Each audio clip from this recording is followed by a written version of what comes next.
Bienvenidos a Educarse Radio, un programa educativo y cultural.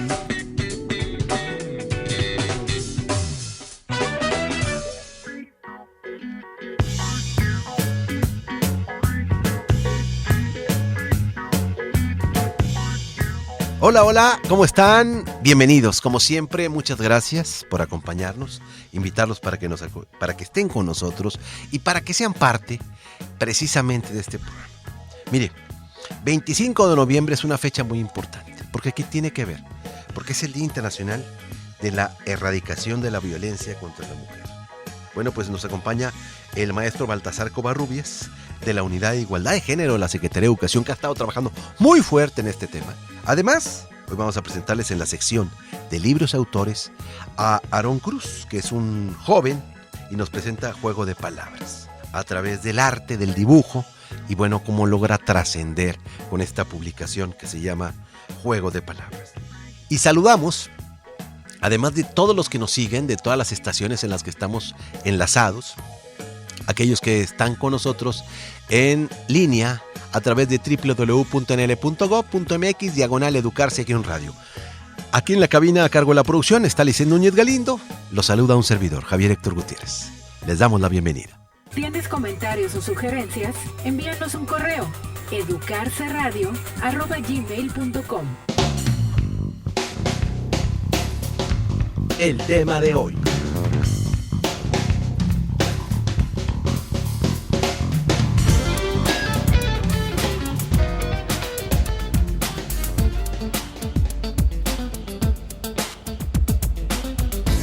Amigos de Educarse Radio, el día de hoy me acompaña Baltasar Covarrubias. Él es del área de educación extraescolar de la Secretaría de Educación y vamos a hablar sobre el Día Internacional contra la Violencia de la Mujer. ¿Cómo estás, Baltasar?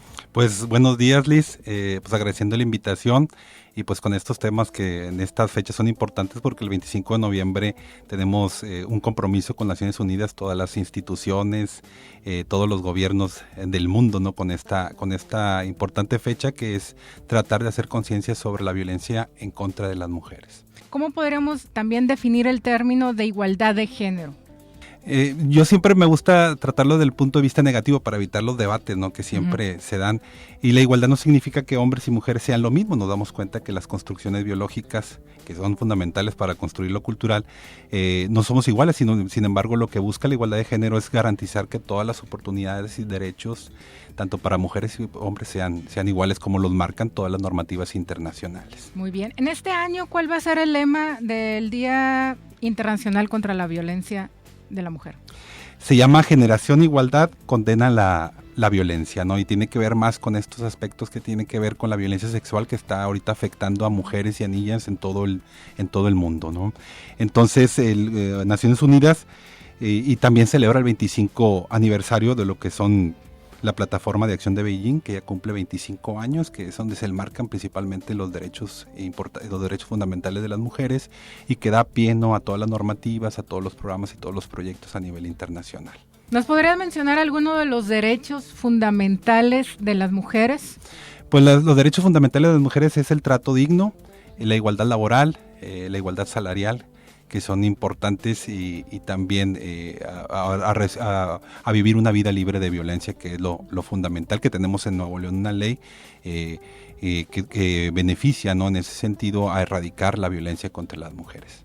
Según las estadísticas aquí en Nuevo León, ¿en dónde hay más violencia contra la mujer? ¿En qué áreas? ¿En el área laboral o en su casa o en sus relaciones sociales con la pareja? Todo esto son construcciones culturales, Liz. Mira, cuando hablamos de dónde surgen estas diferencias entre hombres y mujeres, siempre es importante que existe un discurso cultural que consigue símbolos o que atribuye símbolos, y a partir de esa construcción cultural tiene su origen en lo biológico. La mujer, al momento de que su cuerpo puede ser o puede tener hijos, se genera toda esa discriminación. ¿Por qué? Porque al momento que la mujer, su cuerpo, le da esa posibilidad de embarazarse, la mujer, su espacio queda restringido hacia la vida privada. Y por ende, los espacios donde la mujer va a recibir más violencia es en el ámbito privado, tiene que ver en la propia casa de la mujer. Y todo esto va condenando, ¿por qué? Porque al momento que a la mujer se le confina, ¿no?, en el ámbito privado, entonces se desarrolla toda una serie pues de simbolismos culturales que van restringiendo tanto su acceso laboral como la misma violencia que se genera. ¿Por qué? Porque la persona, al momento que es confinada al ámbito privado, tiene que hacerse cargo de los hijos, tiene que hacerse cargo del hogar, y por ende, al estar en ese espacio y el hombre en el espacio público, se convierte hasta en propiedad de los mismos hombres, y esa es una situación que trae la violencia. Por eso siempre cuando existe la violencia vemos esos conceptos que a lo mejor son muy comunes cuando dicen, si no es mía, no es de nadie, ¿no? Porque el hombre la ve como una propiedad al momento de estar confinada en el ámbito privado. ¿Cómo se podría erradicar esta violencia contra la mujer en el ámbito laboral? Sea una serie de mecanismos de violencia que tienen que ver con el acoso y el hostigamiento. Hace poquito platicábamos con unas compañeras periodistas y casi el 80% de las compañeras periodistas nos hablaban que en algún momento de su vida reciben violencia y tiene que ver con el hostigamiento, o sea que viene de los de arriba hacia ellas, y dice, y no únicamente en el ambiente o en el espacio donde se desarrolla el trabajo, sino también muchas veces en el ejercicio del periodismo afuera, en las calles, donde ellas transmiten, donde ellas entrevistan y se reciben mucha violencia. Y yo considero que otra parte que dice que no ha recibido, pienso que es porque no visualizan el concepto de hostigamiento, como es una acción muy normalizada. Nos enseñan desde pequeños, por ejemplo, a que decirle a una mujer algo sobre su belleza es algo halagador, y a la mujer le ayudan o le enseñan desde pequeña a aceptar ese tipo de halagos como una forma de destacar. Entonces se hace como invisible, ¿no? Y muchas veces las mujeres no distinguen que este es un mecanismo de hostigamiento o de violencia, ¿no? El acoso, de hecho hasta le ponemos nombres bonitos, ¿no? Como que son los piropos y todo eso, pero sin embargo es una forma de violencia porque atenta contra la privacidad misma de la mujer. Y en el ámbito laboral es muy común que se presente estos hechos. ¿Por qué? Porque es una acción muy normalizada. ¿Cuál podría ser un rango estándar para definir hasta qué punto puede llegar a ser un acoso o simplemente un cumplido de una manera respetuosa? Es que ahí ya depende mucho yo siempre le digo a mis compañeras, digo, es a donde tú lo sientas incómodo, ¿no? Okay. ¿Por qué? Porque digo, siempre es importante que cuando sientan la incomodidad, alguna, no sé, piropo o alguna palabra, entonces depende del grado de incomodidad que te tenga, es la manera de decirlo, ¿no? Tienes que decirlo abiertamente y decir, pues efectivamente no me gusta que me digas esto, no me gusta que hables sobre belleza, porque a final de cuentas yo decido a quién y a quién sí se lo acepto y a quién no. Entonces tiene que ver con esa misma de cómo se siente la mujer al momento que recibe este tipo de supuestos halagos. Hay muchas personas que no se dan cuenta que están sufriendo violencia psicológica más que nada, pero los golpes emocionales yo creo que se quedan más marcados. Siempre existe esa idea de que la violencia es únicamente golpes, pero sin embargo la más común es la violencia psicológica, y muchas veces es invisible, ni te das cuenta, ni las personas se dan cuenta, y viene un proceso de sometimiento hacia la otra persona a través de esas características del miedo a estar solos, porque a final de cuentas la violencia psicológica se genera a partir de eso, ¿no? Como muchas veces las personas que son violentas, ya sea en ese sentido de las relaciones de pareja, hacen depender a la otra persona de ellas mismas. Por eso siempre vemos esa situación que dicen, sin mí no eres nadie, sin mí no vales, etcétera. Y siempre es importante que reciban asesoría en ese sentido. El Instituto Estatal de las Mujeres recibe este tipo de situaciones que las canaliza directamente a las instituciones adecuadas o acudir directamente a las instituciones del Estado que tratan sobre estos temas, como es el CODE, y que pueden ayudarnos, ¿no?, a salir de esta situación que es muy, muy, muy compleja. Lo más complejo en la violencia intrafamiliar es que la mujer se dé cuenta que está en esa situación. Es difícil, porque muchas veces decimos nosotros, ay, está ahí porque quiere, qué mensa es. Sin embargo, la violencia contra las mujeres es muy difícil, es un círculo que es muy difícil salir, ¿no? Pues ya sabes que conocemos que existen etapas dentro de esa misma violencia que van sometiendo y que la mujer no le permite salir de ese círculo en el cual se encuentra. Muy bien, y ahora, ¿qué otro tipo de violencia contra la mujer hay? Por ejemplo, la violencia sexual es algo bien interesante porque de hecho este año las Naciones Unidas lo marcan como un elemento importante y lo hemos visto a través de medios cómo se está ejerciendo mucha violencia sexual contra mujeres, contra niñas, y esta es una situación bastante grave, ¿no? Y es un tema que nos tiene una preocupación en el ámbito educativo también. Pues sí existen muchos casos de violencia sexual, lo hemos visto y muchos se han documentado, y como muchas veces existe esa permisibilidad que le hemos dado a esa existencia, ¿no? Y lo más grave, ¿no? 40% de esas víctimas de violencia sexual son menores de 15 años. Entonces estamos diciendo que 4 de cada 10 mujeres que presentan violencia sexual son menores de 15 años, y esa es una situación bastante grave. Y el 60%, como hablábamos ahorita, ocurre en el propio hogar. ¿Cómo podríamos detectar a tiempo un caso de violencia sexual, ya sea con niños o con mujeres? Pues inmediatamente se presenta como un retraimiento, ¿no? En sus acciones, en la manera en cómo se expresa, la incomodidad que existen sobre ciertos temas. Muchas veces son los que nos van diciendo, ¿no? Esa parte o falta de sociabilidad en los menores también te va indicando, ¿no? Que existe ese tipo de violencia que es bastante grave. Es importante destacar que mucha de esa violencia, pues como decíamos, se genera en el propio hogar, y es lamentable, ¿no? Que en el espacio donde ellos se sienten más seguros, que es la propia casa, es en el espacio donde ellos también están recibiendo más violencia, ¿no?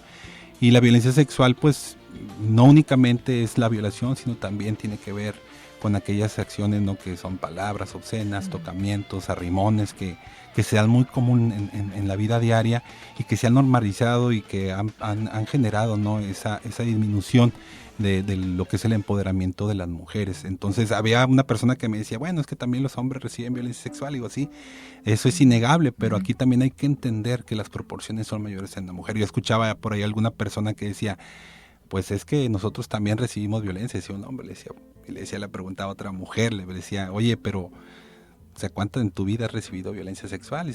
Y hablaba de la persona 7 veces, le dice, bueno, yo nomás 7 veces del lugar donde vengo, de mi casa hasta aquí, la he recibido. Porque no únicamente es la acción violenta que tiene que ver con la violación sexual, sino también con todos los elementos que están alrededor de este fenómeno.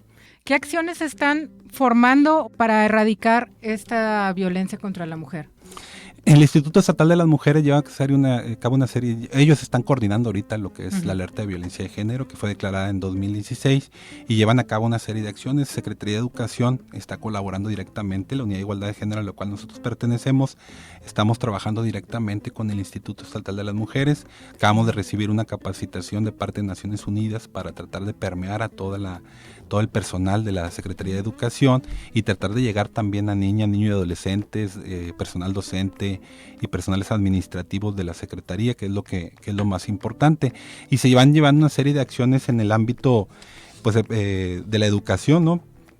Constantemente la Unidad de Igualdad de Género lleva a cabo cada ciclo escolar un curso taller que tiene que ver con la sensibilización del tema de género al personal docente de la Secretaría, y se vienen haciendo espacios. Ahora, por ejemplo, también recibimos la invitación del Programa Nacional de Convivencia Escolar a traer la sensibilización sobre el tema de género, y se abrieron 30 espacios de sensibilización en el cual nosotros sensibilizamos a cerca de 2.500 docentes de educación básica, y que nos ha permitido, ¿no? Estar llegando a toda la comunidad educativa. También a través del Instituto Estatal de las Mujeres, pues hemos recibido diplomados, hemos recibido capacitaciones, hemos trabajado también, por ejemplo, acabamos de apoyar al gobierno del Estado con la creación del reglamento para evitar la discriminación en el Estado de Nuevo León, en el cual participó la Secretaría de Educación.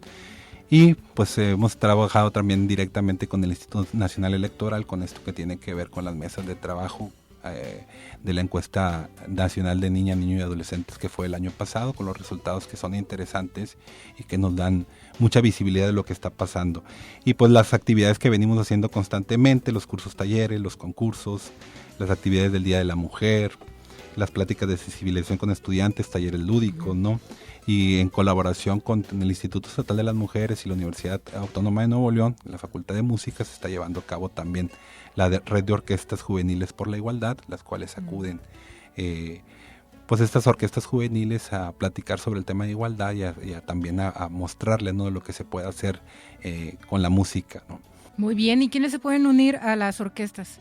Cualquier escuela de educación básica, estamos nosotros disponibles en la Unidad de Igualdad de Género. A través del correo electrónico nos pueden hacer la petición los directivos de las escuelas, udegénero@gmail.com. Ahí nos envían la petición y nosotros ya nos ponemos en contacto para tratar de llevarles estas orquestas que son bien interesantes, porque aparte de enseñarles el tema de la música, que también muchas veces pensamos que la música es totalmente ajena a la interacción social, pero no, hombre, es lo que más ayuda.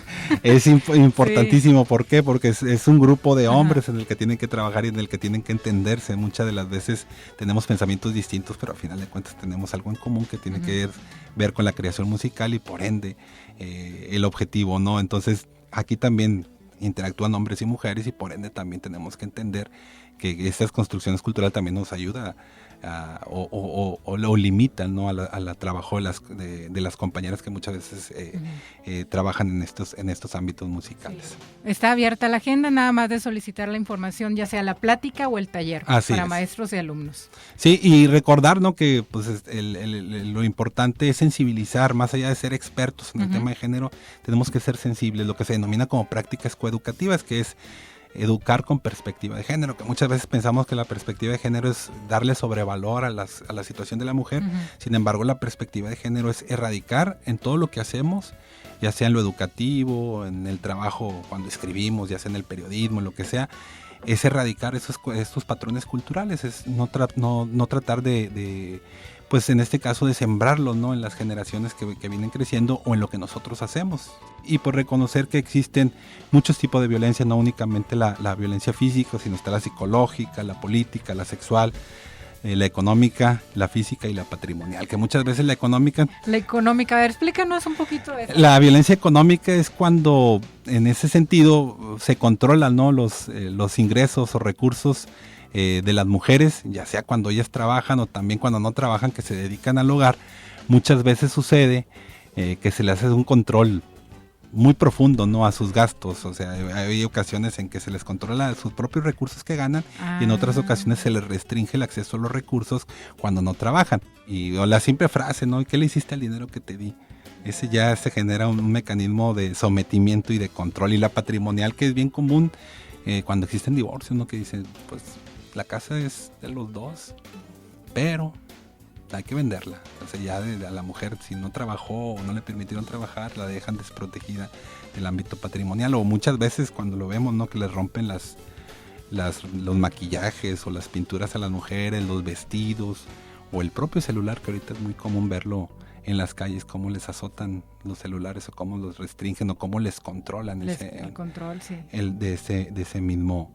Y la violencia pues se da en cualquier aspecto, en el laboral, educativo, en todas partes, familiar, comunidad, institucional, ahí lo encontramos y pues el deber que tenemos es tratar de tener perspectiva de género, tratar como ciudadanos, como personas, ir quitando o dejando de reproducir esos estereotipos que traen como consecuencias muy severas. Excelente, Baltasar, pues muchísimas gracias por toda esta información tan valiosa para Educarse Radio y para todos los radioescuchas y toda la gente que nos pueda sintonizar en cualquier parte. Muchas gracias y estamos en contacto para más actividades que tengan por parte de esta área de igualdad de género. Pues agradeciendo la invitación y pues estamos ahí a sus órdenes en la Unidad de Igualdad de Género de la Secretaría de Educación, udegénero@gmail.com. Cualquier duda que tengan, cualquier cosa que quieran saber sobre estos temas, ahí estamos para servirles. Y pues agradecer a la Secretaría de Educación, a Educarse Radio, que la invitación, que siempre es bien grata, ¿no? Estar en estos espacios en el que se platica muy a gusto, en el que podemos hablar sobre temas importantes y que yo siempre lo he dicho, el tema de género para mí es como el código Da Vinci, ¿no? Sí. O sea, vas viendo todos los simbolismos que vas encontrando y le vas encontrando mucha significación a las situaciones que vivimos hoy en día. Pues muchas gracias. Gracias.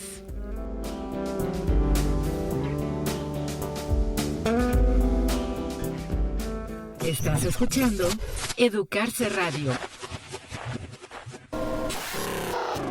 Las instalaciones de Educarse Radio se encuentran en la Secretaría de Educación, Nueva Jersey, 4038, Fraccionamiento Industrial Lincoln, en Monterrey, Nuevo León. Visítanos en internet www.nl.gov.mx/educación. Libros y autores. Libros y autores. Libros y autores. En Educarse Radio.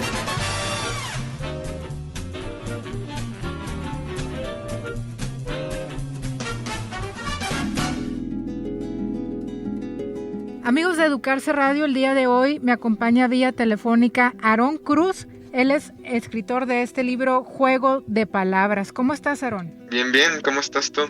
Muy bien, encantado de tenerte aquí en Educarse Radio. Cuéntanos cómo fueron tus inicios en este mundo de los libros.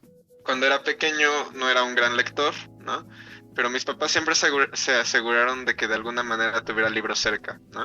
Entonces, de una u otra manera leía un poco, aunque no fuera demasiado, pero cuando iba en la secundaria tuve buenos maestros, ¿no? Que se encargaron de que me adentrara más al mundo de la literatura. Entonces empecé a leer autores como Cortázar o Rulfo o Borges, ¿no? Y pues me di cuenta de que la literatura era chida, era cool, ¿no? Y que me gustaría de alguna manera entrar a ese mundillo. ¿Este libro, Juego de Palabras, es tu primer libro?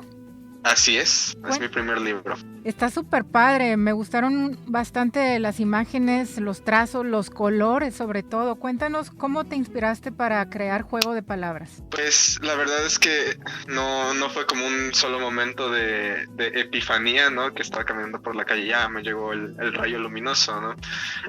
El hecho es que yo creo que la inspiración es como una inspiración acumulativa, ¿no? Que durante años, pues todo lo que he leído y todo lo que he visto y todo lo que me ha pasado y todo lo que he amado en ese sentido como de historias, ¿no?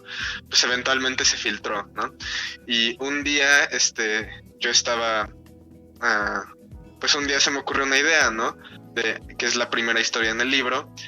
Y a partir de ahí empezaron a llegar más ideas, ¿no? Que dibujaba mientras se me ocurrían y eventualmente pues tenía suficientes páginas como para hacer un libro y heme aquí. ¿Qué nos puedes decir de Juego de Palabras? ¿Por qué este nombre de Juego de Palabras? El nombre tiene como dos intenciones.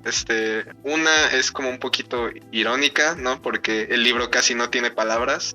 Y por el otro lado, pues la intención filosófica, que es que así como un juego de palabras es un uso ingenioso del lenguaje, del lenguaje, yo quería que las historias aquí fueran un uso ingenioso de las imágenes, ¿no? Del lenguaje del cómic. Esa es la razón del título. ¿Cómo podrías catalogar tu libro? ¿En qué género? Pues para empezar es una antología de cuentos, ¿no? Pero yo creería que es un libro de fantasía surrealista. Son como los géneros que predominan en el libro, a pesar de que hay otras cosas que son un poquito más como costumbristas y tal. Pero sí, fantasía y surrealismo es lo que está en el libro. ¿Cuánto tiempo te llevó realizarlo? Aproximadamente un año. ¿Combinas mucho también la fantasía y el romanticismo, lo cotidiano? Cuando ya te pones a crear tu libro, ¿cómo es que sientes ese momento? Es complicado, ¿no? Porque, o sea, uno tiene una idea, ¿no? Pero tiene que ajustarla, ¿no? Para que esté en el tono correcto, que le guste y tal, ¿no? Y cómo me inspiro para hacer alguna tira o algo así, pues viene de diferentes maneras, ¿no? Uno es a veces viene la inspiración prácticamente divina, ¿no? Que uno va caminando por la calle y se le ocurre una tira prácticamente completa, ¿no? Y es nada más fácil dibujarla y ya. Y hay otras veces en las que uno tiene que buscar la inspiración. Entonces es ver películas o leer libros, ¿no? O leer poemas o cosas así. Y eventualmente algo hace clic y dices, aquí puede haber algo. Pues desarrollar la idea, ¿no? Dices, por ejemplo, me gusta la imagen de un astronauta, ¿no? Y dices, ¿qué sería divertido que le pasara a un astronauta, ¿no? Dices, pues que se quite el casco y pues tenga peces adentro, ¿no? Porque el casco de un astronauta parece una pecera y tal, ¿no? Entonces, pues así es más o menos como el proceso creativo, ¿no? Y a veces es maravilloso y fácil y otras veces es horrible y difícil. ¿Cuáles son tus influencias? platico un poco de ella también al final del libro. Ahora sí que mi santo patrono del cómic es un autor español que se llama Paco Roca, y lo admiro mucho a él porque cuando lo leí tenía como 13 años, ¿no? Y antes de leerlo yo veía los cómics como superhéroes o ciencia ficción o estos géneros que solemos encontrar, ¿no? Pero él es un autor que hace cómics de prácticamente todos los géneros, ¿no? Ha trabajado fantasía, surrealismo, drama histórico, costumbrismo, terror, ¿no? Y para mí fue impresionante y dije, wow, ¿no? El cómic es infinito, ¿no? Puede ser cualquier cosa. Y también hay otros autores como, no sé, como Ale Gámez, ¿no? Que la admiro mucho porque me enseñó que se pueden hacer historias breves, pero sustanciales, ¿no? Infinitamente poéticas, y que se pueden publicar en internet, ¿no? Y pues a eso pues hay muchos autores, ¿no? Por ejemplo, Jason, por ejemplo, Dave McKean, Neil Gaiman como escritor de cómics siempre fue una gran influencia para mí. Muchos autores mexicanos, ¿no? Sería difícil listarlos a todos ahora mismo, pero si quieres dos grandes influencias para mí serían Paco Roca y Ale Gámez. ¿Qué fue lo más complicado al momento de realizar tu libro? Lo más complicado para mí siempre fue como encontrar la siguiente idea. Entonces se me ocurrió una idea para la primera tira, ¿no? Y después se me ocurrieron ideas para otras cuantas, ¿no? Pero de repente así como ¿de qué quiero hacer la siguiente tira, ¿no? Y de qué quiero hacerla, ¿no? Y pues tuve que entrar en este proceso que te decía, ¿no? De buscar ideas. Entonces, pues, para mí esa fue la parte más complicada. Y bueno, también, todas las tiras, o casi todas, tienen como un estilo diferente, ¿no? De dibujo en el libro. Y para mí fue difícil encontrar el estilo de dibujo adecuado para cada tira. Siempre eso fue como de las partes más difíciles en todo el proceso para mí.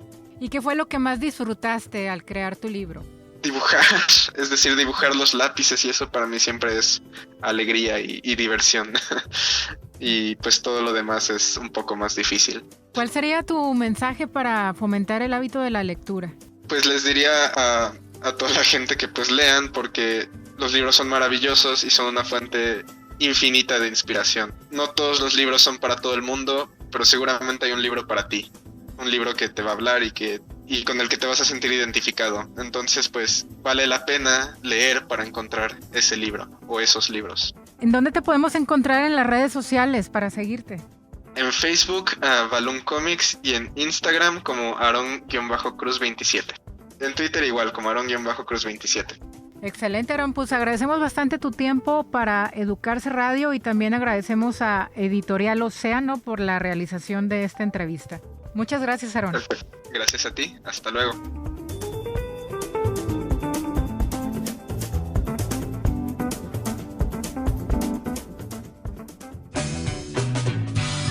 Gracias por acompañarnos. Esto fue Educarse Radio.